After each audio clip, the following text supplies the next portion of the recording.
Welcome! In front of me I have Xiaomi Redmi Smart Band 2 and I'm gonna show you how to unpair this smart band from the iPhone.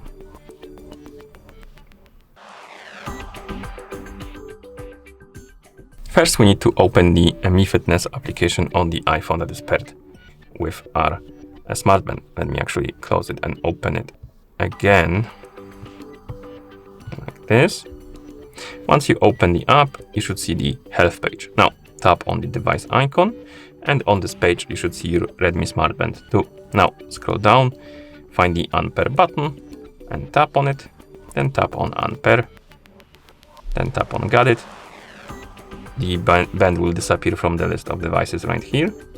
Now you can close the app, open the settings on your iPhone, tap on Bluetooth, find the Redmi Smart Band 2 on the list of my devices, tap on info icon next to it, tap on forget this device and tap on forget device.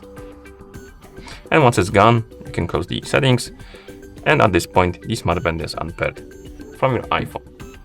Thank you for watching. If you found this video helpful, please consider subscribing to our channel and leaving the like on the video.